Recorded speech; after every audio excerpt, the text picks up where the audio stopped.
Historians of Europe tend to see the period between the two world wars as a period of crisis.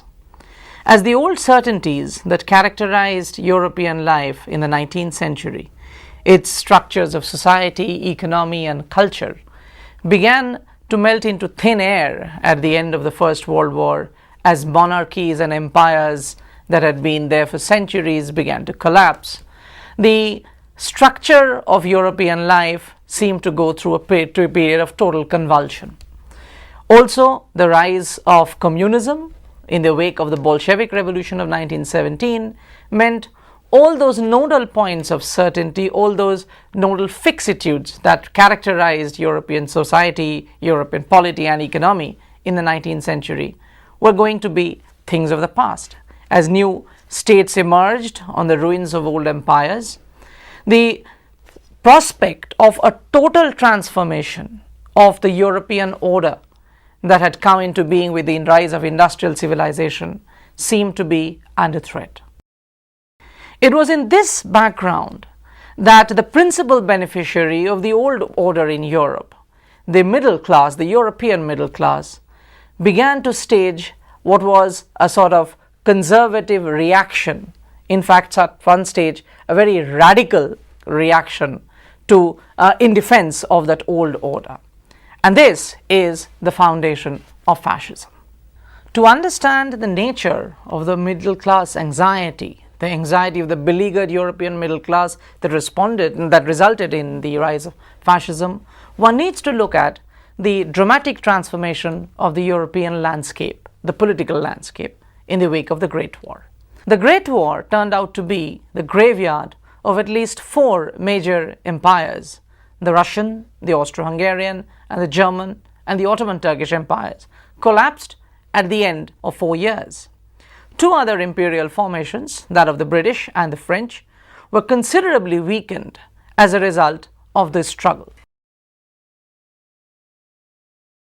The outcome of this for the European middle class was a jolt to their personal sensibilities, because it was the European middle class which found a release for its own nationalist sentiments, which were growing towards the end of the 19th century, in the phenomenon of imperialism, which took the form of colonialism worldwide. As empires began to collapse, the middle class association of nationalism with imperialism suddenly took a jolt as the empires vanished. And one of the central pillars of middle class existence towards the early 20th century suddenly disappeared from the scheme of things. The political vacuum that was left behind by the disappearance of such empires, and frequently of monarchical orders which after centuries of existence suddenly were replaced by a republic, such as in Germany, such as in Austria-Hungary, and also in the Soviet Union, alongside the creation of new states that had never been in any kind of existence in history, emerging in the form of republics, it shattered the basic political foundation that had characterized Europe for over centuries, which is that of monarchies. The vacuum left behind this by the disappearance of monarchies and empires was filled up by a sweep in favor of liberal democracy, although all the governments were not uniformly subservient to the ideals of liberal democracy. Not even all governments were democratic. Nevertheless, the idea that the people who had bled in the war would ultimately have a say in their course of the government led to championing of the idea of popular sovereignty, political sovereignty of the people. So, ranging from the Weimar Republic in Germany, led by its president, the Social Democratic president Ebert, and his chancellor Scheidemann, producing the most liberal constitution in the history of Europe till that point of time, to the other extreme, a military government of Marshal Pilsudski in the newly recreated Poland. Almost everyone had to pay some amount of lip service if there was no genuine subservience to the idea of popular sovereignty, of the sovereignty of the people. The liberal democratic experiment suddenly, which was in the 19th century consigned to the margins and it was attempting basically to restrict powers of conservative monarchy, suddenly found itself in the midst of political power at the end of the Great War. So the political vacuum left behind by monarchies was to be taken over by liberal democracy. But this took place at a time when the European economy was going through its toughest time yet in the history of the 19th and 20th centuries. The Great War had been fought by almost all the belligerents, either on the basis of deficit financing or on the basis of war loans, of war debts. Hence, when the war came to a close, there were two kinds of problems that characterized European economy. Either there was a problem to do with hyperinflation. Inflationary pressures characterized all the major European economies that had resorted to deficit financing, such as Germany or Italy. Or there could be the other problem of having to service a huge war debt contracted in course of the 4 years. So both France and Britain were leading the spiral of countries which were heavily indebted at the end of the Great War. A third economic problem also had to be taken care of. The number of people who had been deployed in the battlefield meant that there was a major dislocation of civilian production, and a large section of civilian production in the realm of agriculture and industry happened to be oriented towards military purposes during the time of the Great War. So when the war actually came to a close, there was a problem of reorienting civilian production towards civilian needs rather than wartime needs. So new investment was required in the realm of agriculture as well as industry. And this was coming at a time when a large number of soldiers were returning home from the battlefield, the problem that we speak of as demobilization. Soldiers had to leave the army and come back to the civilian economic sector and compete in the job market. So this was a period of high unemployment, accompanied by, on the one hand, a reduction in public expenditure, on the other hand, steep inflationary pressure. So the economic condition of Europe at the end of the war, almost without exception, across the continent was characterized by economic stagnation and sometimes even economic decline. At a time when the liberal democracies were beginning to sort of get their feet on the ground, such economic dislocation meant that the capacity of these governments to deliver materially by promoting a better standard of living was the chances were varying between slim to none. As a result, the liberal democratic governments that had characterized Europe in the first years after the war tended to be notoriously weak. Side by side, alongside this, the predicament of the liberal democratic government came the experiment of the Bolsheviks in Russia.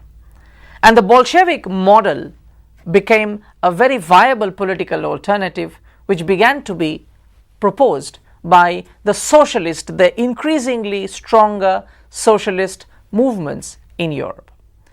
By the time the war came to an end and the material certainties of the old order had collapsed, the socialist assertion and the formidable challenge they posed before the new liberal democratic regimes tended to posit the possibility that the European old order, the European society, European economy was going to be given its toughest ride yet. It was basically in this background of political uncertainty, of weak governments, and a very assertive socialist movement that the beleaguered feeling of the European middle class reached a peak, and it led to the rise of fascism. The defining feature of fascism as a movement was fairly unusual in its propensity towards violence. This is to be put into perspective of the middle class anxiety that characterized Europe in the 19th and 20th centuries. The period of the 19th century, as industrial society began to emerge all across Europe, as industrialism began to emerge all across Europe, was a period that was marked by a corresponding ascendancy of the European bourgeoisie. Almost in every walk of life of Europe, society, economy, polity, culture, the European bourgeoisie firmly imprinted its impression on the characteristic civilization that emerged with industry. In course of the 19th century, however, as the economic advances of the first flush of industrial revolution began to slow down somewhat, as Europe entered a period of retarded growth, which looked like depression then in the 1870s and 80s till well into the early part of the 1890s. This bourgeois ascendancy, this relentless bourgeois ascendancy of more than 3/4 of a century suddenly began to ground down to a halt. This was also accompanied by a period of working class mobilization driven by the economic crisis of the 70s that by the 1890s very definitely took the form of a labor movement in countries like England, working class and trade union movements in countries like Germany and France.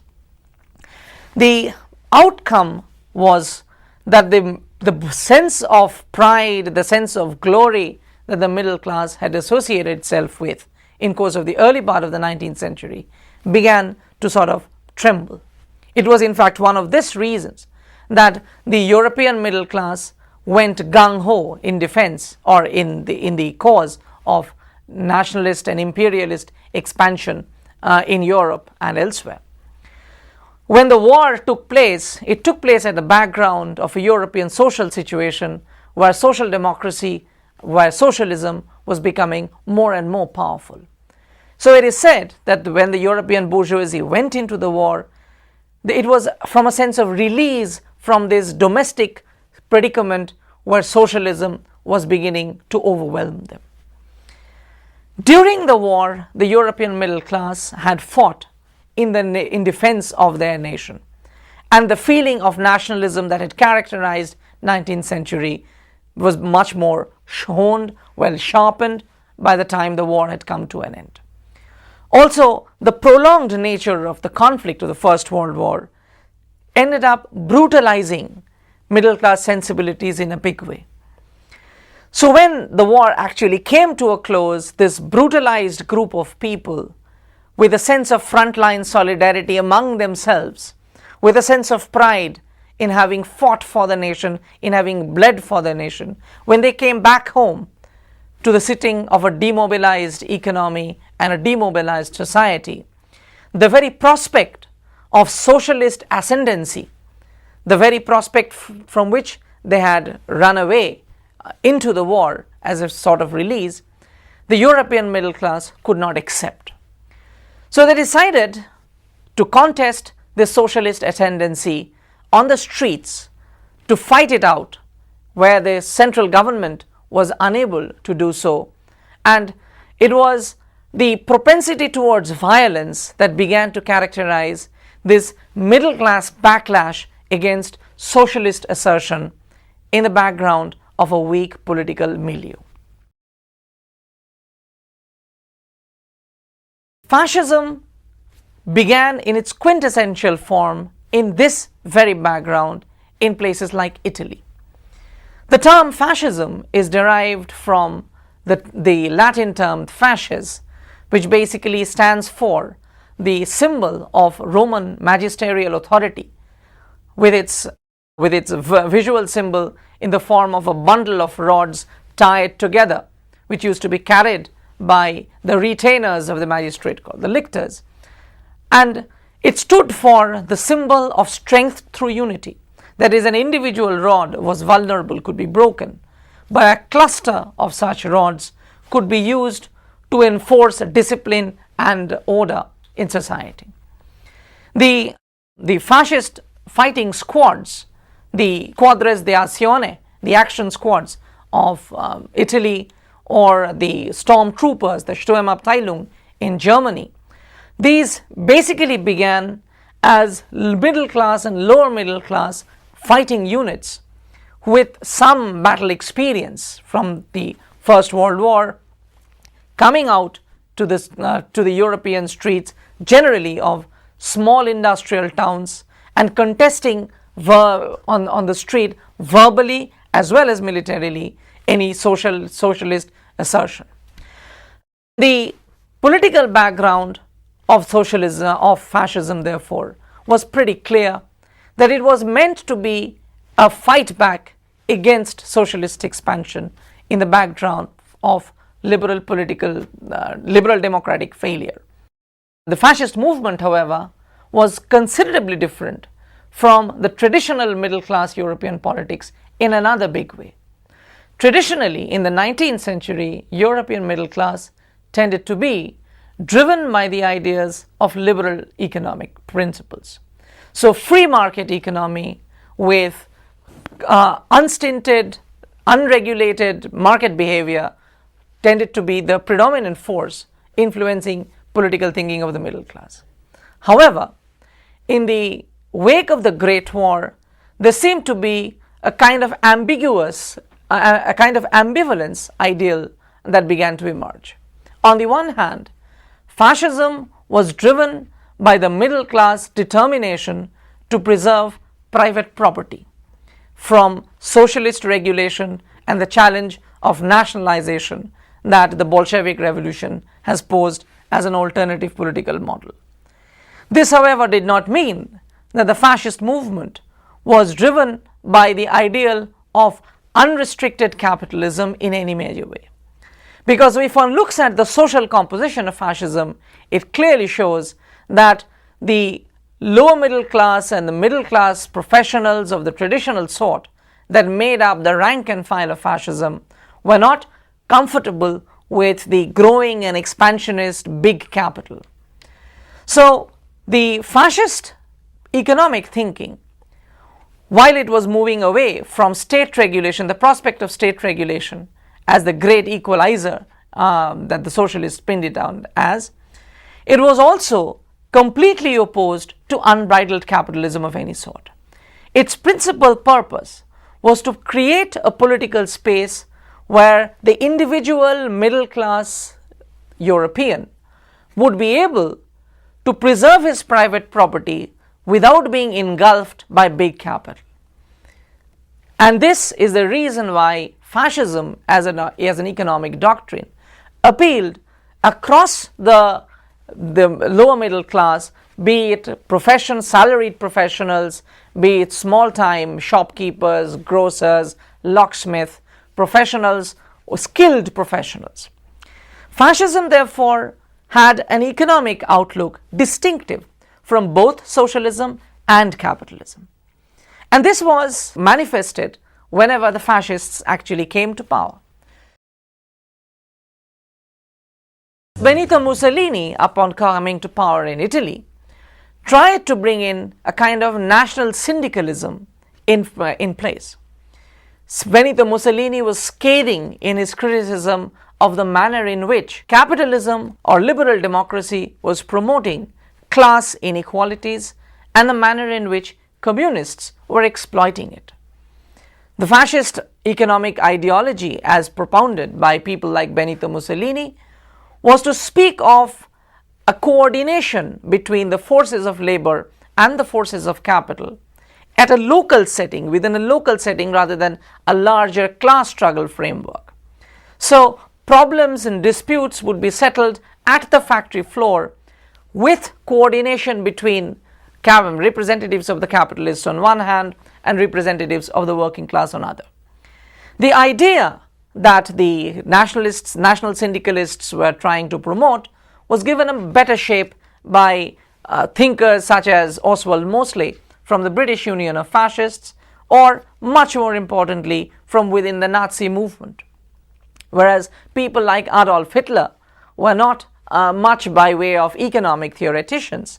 People like Gregor Strasser, Otto Strasser had very firm positions about how the corporate state principles have to be incorporated within the fascist movement. The idea was that the society, and this is an idea that comes from 19th century German middle class thinking, that the society was almost like one single body. It was a corpora, within which the various classes were like various organs.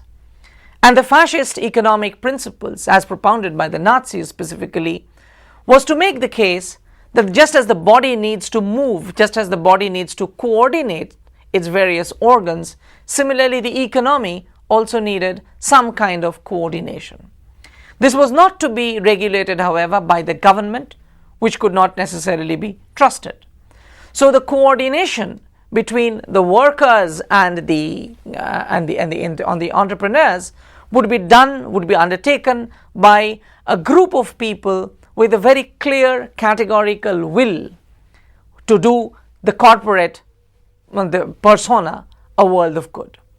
So there was to be coordination between the various forces that contribute to an economy, and this coordination was to be done by councils set up by the state but with representation from the people.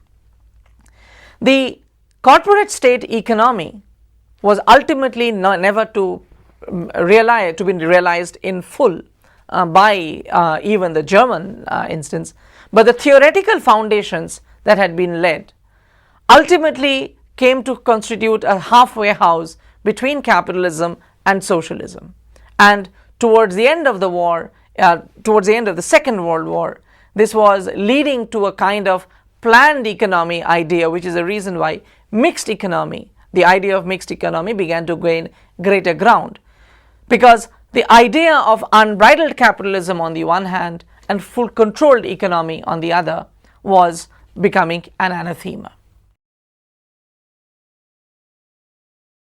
Perhaps the most important feature of fascist political order tended to be its ultra-nationalist position. Whereas in economy they occupied a halfway house between capitalism and socialism, and whereas in its choice of violence as a political tool, the fascists were fairly close to the socialists in many ways, with their determination to force a resolution instead of discussion, the way liberal democracy proposed. The really distinctive feature of fascism lay in a deliberate playing up of the nationalist identity as the great unifier. In order to overcome the problems posed by class struggle and the divisiveness that it generated, then the fascist ideology had its central piece of argument, as it were, in the idea that the nation made up one identity, one unity. And this was brought forth in slogans such as the one that the Nazis proposed of Ein Reich, ein Volk and ein Führer, that is to say, one empire, one people and one leader. That is to say that the nation would be incorporated in the persona of the leader and the people, and the three, the state, the nation and the ruler, would be of one and single will, that they would have the same general idea about how progress was to be achieved. And because of this unification, this equation of the persona of the ruler, the persona of the ruling order and the people themselves, because all of these three were supposed to be one, fascism brooked no political opposition. It tolerated no political difference. So fascism ultimately tried and aspired towards the creation of what we called a totalitarian society, where all the various wings, all the various arena of human reaction, of social relation, of sociability, were to be coordinated by the central driving argument of what is in the best interests of the nation. And the argument was that once what was in the best interests of the nation was properly identified, there could be no possibility of difference within it. Any difference was to be considered as a dissidence. Any opposition was to be considered as an anti-national activity which would justify violence in its suppression. And socialism was marked out as the principal factor, the principal force of opposition in the well-being of a nation, and liberal democracy was dismissed as the government, as the preferred form of government of the weak, which undermined national solidarity. Fascism, therefore, spoke of a very strong political order, very well coordinated, but not controlled in the manner of a socialist economy. Nevertheless, it was working towards the ideal that we speak of as the corporate state, which inspired a range of political orders outside Germany and Italy. So the Ustashi regime in Croatia, the Horthy regime in Hungary, the Phalangists in Spain, even outside Europe, in places as remote as Japan, as Thailand, and even among some political formations in India, fascism had its appeal precisely because it was trying to overcome the weakness of liberal democracy that characterized liberal democracy in interwar Europe, as also the socialist alternative which had to be contested.